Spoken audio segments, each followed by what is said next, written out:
गुरु की महिमा अनंत है, अनंत किया उपकार। लोचन अनंत उगारिया, अनंत दिखावन हार। गुरु समान दाता नहीं, याचक शीश समान।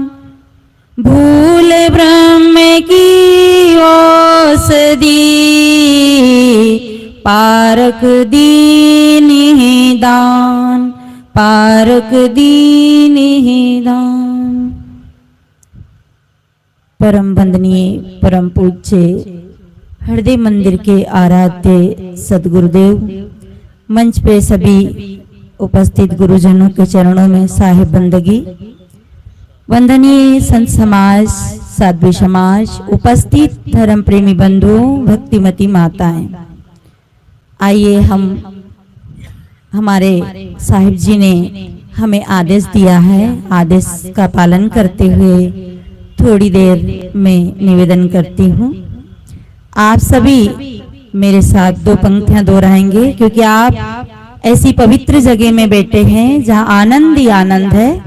आनंद ही आनंद बरस रहा, गुरुदेव तुम्हारे चरणों में। आनंद ही आनंद बरस रहा, गुरुदेव तुम्हारे चरणों में। मेरी शर्त ये रहेगी, सब बोलेंगे, केवल दो ही पंक्तियां दोहराएंगे, पूरा भजन नहीं गाऊंगी। सब लोग बोले, उत्साह से बोले। कंजूसी करना है तो लड़ने में करना है, गाली देने में करना है, झूठ बोलने में करना है।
चाहे घर में रहूं, चाहे वन में रहूं, चाहे घर में रहूं, चाहे वन में रहूं, चाहे सुख में रहूं, चाहे दुख में रहूं, चाहे सुख में रहूं, चाहे दुख में रहूं, हर पल सुमरण करता रहूं, हर पल सुमरण करता रहूं। आनंद ही आनंद बरस रहा, गुरुदेव तुम्हारे चरणों में। आनंद ही आनंद बरस रहा, गुरुदेव तुम्हारे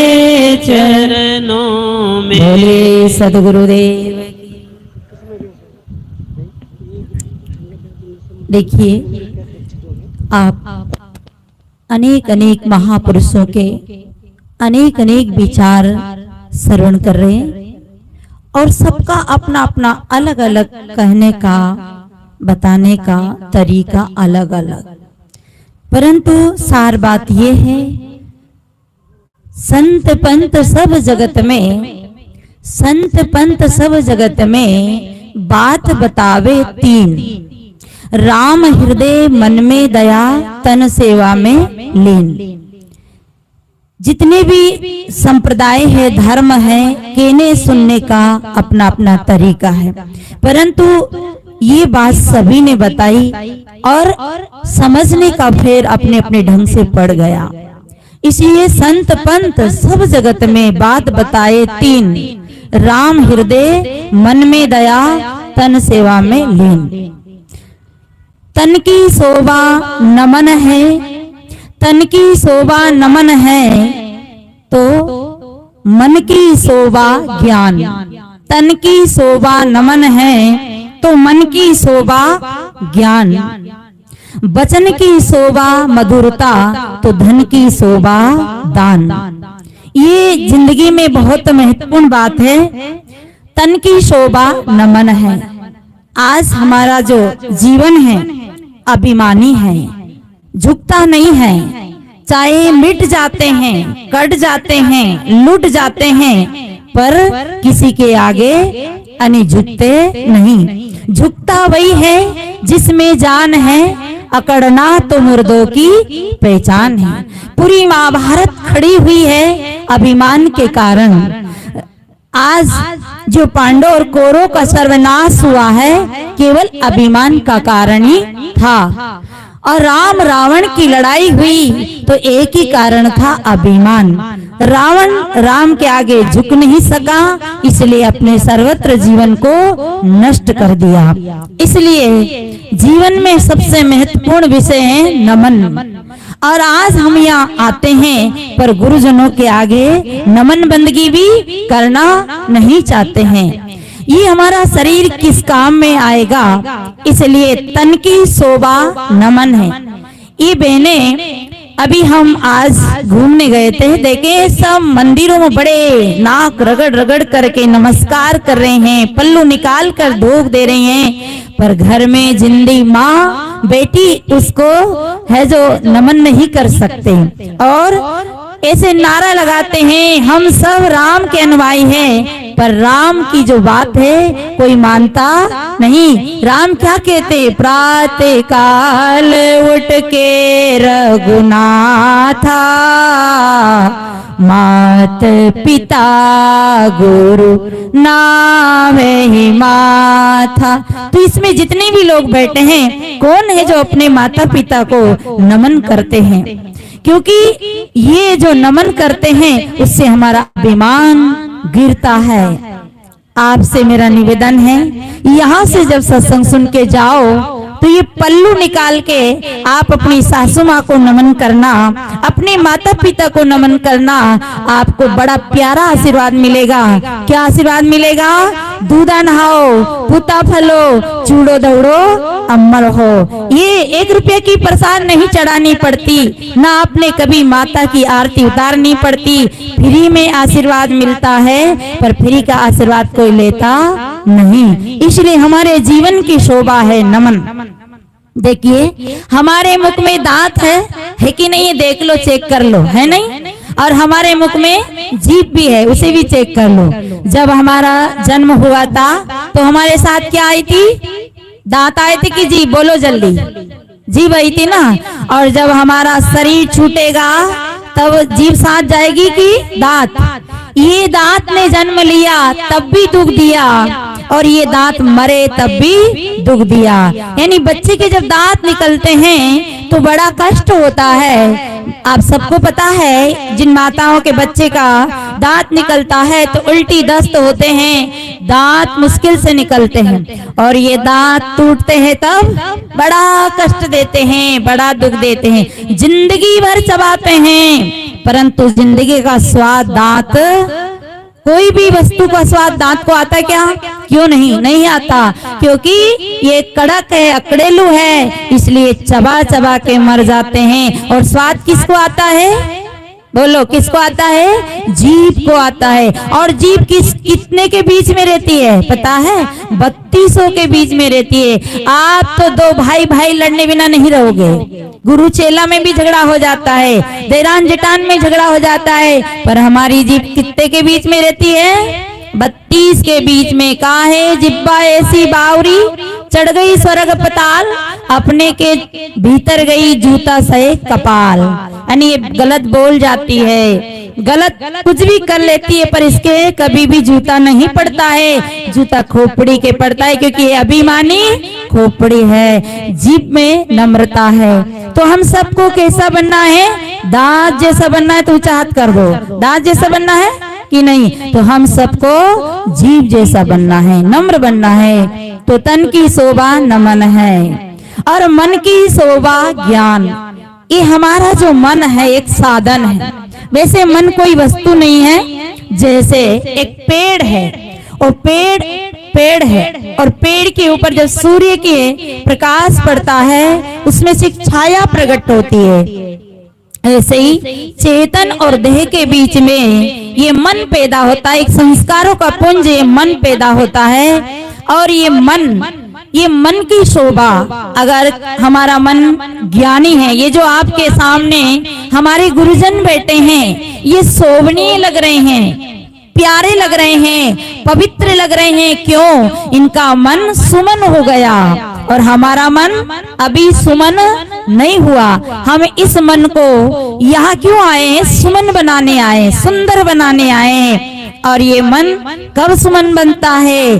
कबीर मन तो एक है, कबीर मन तो एक है, बहाए ता लगाओ के करो गुरु भक्ति के विषय कमाओ। तो ये मन की शोभा ज्ञान है। जिस व्यक्ति का मन ज्ञान में लगा है, भक्ति में लगा है, बैराग में लगा है, सत्संग में लगा है, उसका मन पवित्र है, विश्वसनीय है। उस मन जिसका मन इस लाइन में लगा है उसका दुश्मन भी विश्वास करता है, और जिसका मन कुसंग में लगा है उसके घर वाले भी उसका विश्वास नहीं करता है। तो मन की शोभा क्या है? ज्ञान। वचन की शोभा मधुरता। वचन की शोभा क्या है? मधुरता। पवित्र वाणी हो, मीठी वाणी हो, बोलो कैसा बोलो कि बोलो चालो बको मत, खाओ पियो छको मत, करो धरो रखो मत, चलो फिरो छको मत। वाणी ऐसी बोली, अभी सुना था आपने। अरे एक वाणी कैकेयी ने बोली थी कि राजा दशरथ जी मूर्छित होकर भूमि पे गिर गए कि राम को वनवास और भरत को राज, शब्द ही मारा गिर पड़ा, शब्द ही छोड़िया राज, और जिन जिन शब्द विवेक किया तिनका सर गया काज। अरे एक शब्द तापस विशेष उदासी और 14 वर्ष राम वनवासी। इतना सुनते ही राजा दशरथ जी मूर्छित हो गए, क्योंकि राजा दशरथ जी के अंदर विवेक नहीं जाग पाया। शब्द की चोट से राजा दशरथ जी गिर गए, पर वही राम विवेक किया। राम ने क्या कहा? सुन जननी सोई सुत बड़ भागी, जो पीत मात बचन अनुरागी। सुन जननी सोई सुत बड़ भागी, जो पीत मात बचन अनुरागी।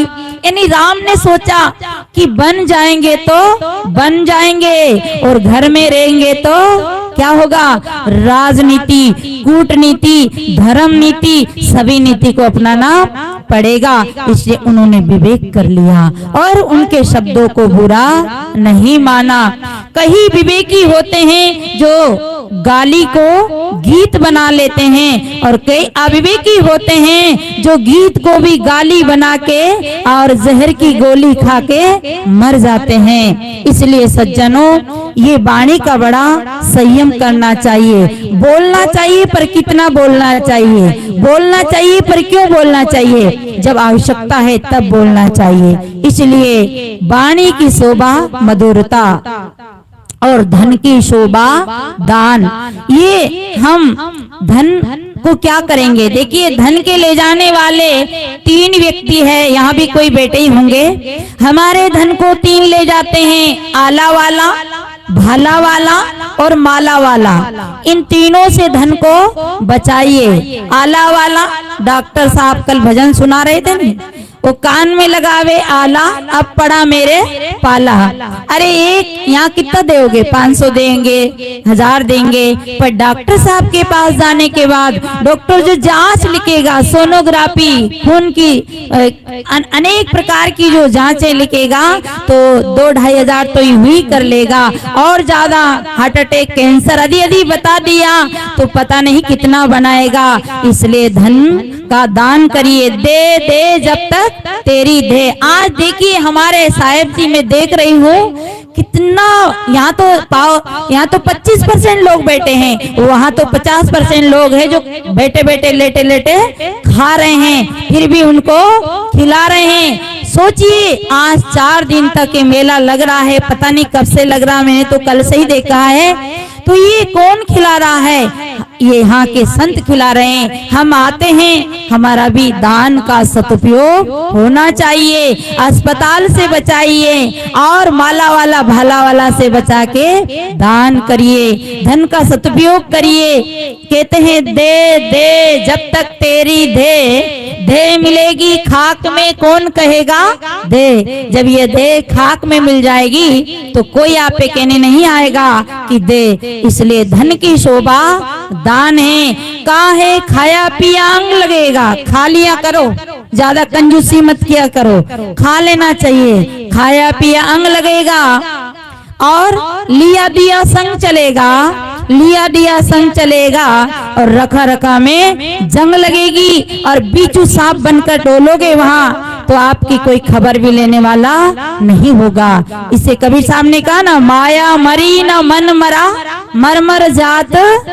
याद है क्या आप लोगों को ऐसा की है तो बोलो, माया मरी ना मन मरा, मर मर जात शरीर, आशा तृष्णा ना मरी, कह गए साहब कबीर। इसलिए सज्जनों, धन की शोभा क्या है? दान। तन की भी शोभा दान है। तो हमारे धन को आला वाला ले जाएगा, और भाला वाला चोर अगर घर में घुसे, अब दूसरा चोर है ना टैक्स वाले, वो तो अब घुसते नहीं है, छापाई मारते हैं और सेंध नहीं लगाते, दीवार नहीं तोड़ते हैं। इसलिए सबसे बचाकर परोपकार में लगाइए। परहित सरिष धर्म नहीं भाई, हमारे सभी धर्म ग्रंथ अच्छी बात बता रहे हैं। इसलिए सज्जनों, धन से दान करें। तो आला वाला से बचाइए, माला वाला से बचाइए। और माला वाला कौन है? ये जो आड़ा टेढ़ा तिलक वाले, बड़ी बड़ी माला वाले हमारा भविष्य देखते हैं। हमें ग्रह लगता है, हमें शनि पकड़ता है, शनि ऊपर रहते हैं और आकर हमारे पे टूट जाते हैं और वो हमें पकड़ लेते हैं। हमें लगे शनि और उतारे पंडित जी, भोजन करें हम, भूख भगे आपकी, विद्या पढ़े आप, नौकरी लगे हमारी, या विद्या पढ़े हम और नौकरी लगे आपकी। इसे कबीर साहब को कहना पड़ा, पंडित केरी पोतियां तीतर जैसा ज्ञान, और इनको सगुन बताते आप फंद में जात। तो हमारे धन को लूट ले जाते हैं और ये भाग दिखाते हैं, भविष्य दिखाते हैं। याद रखना, ये हमारा कोई भाग भविष्य नहीं जानते हैं। सदगुरु कबीर कहते हैं, करवैया वाला अपनी छाड़ बिरानी आस, और जाके आंगन नदियां बहे सो कस मरे प्यास। अपने भैया का भरोसा करो, अपने पुरुषार्थ का भरोसा करो।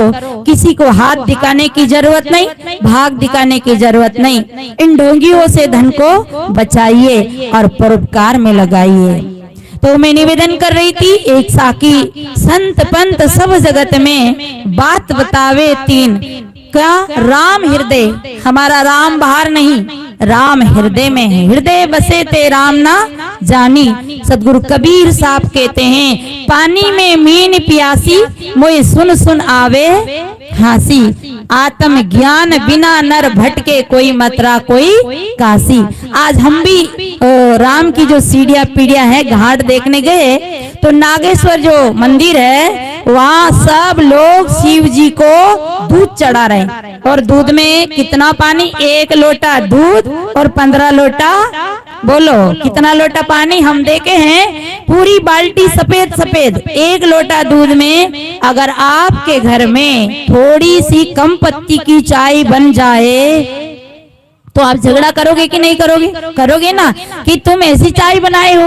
पर बेचारे नागेश्वर जो भगवान है, भोलेनाथ है, चुपचाप बैठे हैं। पानी डालो, दही डालो, कुछ भी डालो, उनको दिन भर गीला रखो, सूखा रखो, वो बोलते नहीं, क्योंकि वो जड़ हैं, वो आपकी पूजा नहीं जानते।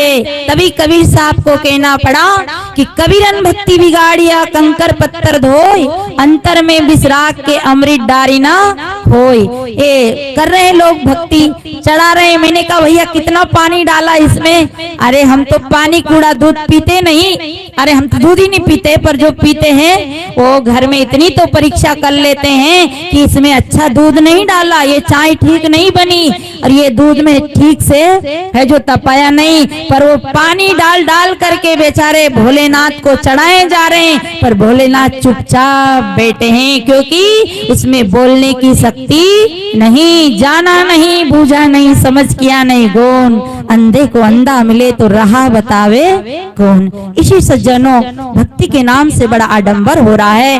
तो राम आपके हृदय में है, राम को कहीं बाहर नहीं ढूंढना। तो सदगुरु कहते पानी में मीन प्यासी, मोए सुन सुन आवे हासी। आत्म ज्ञान बिना नर भटके, कोई मतरा कोई काशी। जैसे मृगा नाव कस्तूरी, बन बन फिरत उदासी। जल विच कमल, कमल विच कलिया, तापर भंवर निवासी। सो मन वस त्रिलोक भयो, यति सती सन्यासी। अंतिम बात बहुत महत्वपूर्ण है। जाको ध्यान धरे, कौन धरे? विधि यानी ब्रह्मा। जाको ध्यान धरे विधि हरि हर, हरि यानी विष्णु, हर यानी शंकर। हमारे सदगुरु कबीर सिरमौर थे, ज्ञानियों के सिरताज थे, और देवताओं के इंद्र के समान ज्ञानियों के इंद्र थे। इसे उनने कहा कि जाको ध्यान धरे। आप किसका ध्यान धरते हैं? शंकर जी का, विष्णु जी का, कृष्ण जी का। पर उन्होंने किसका ध्यान धरा? जाको ध्यान धरे विधि हरि हर, मुनिजन शेष 88। सो तेरे घट में ही विराजे, परम पुरुष अविनाशी। अब उसको जाने बिना हमारा भ्रम, हे हाजिर तई दूर बतावे, दूर की बात निराशी। संतो पानी में मीन प्यासी, गुरु बिना भरम ना जासी। इसलिए सज्जनों, सभी महापुरुषों ने एक ही बात बताई कि राम हृदय मन में दया, सब प्राणियों पे दया करो।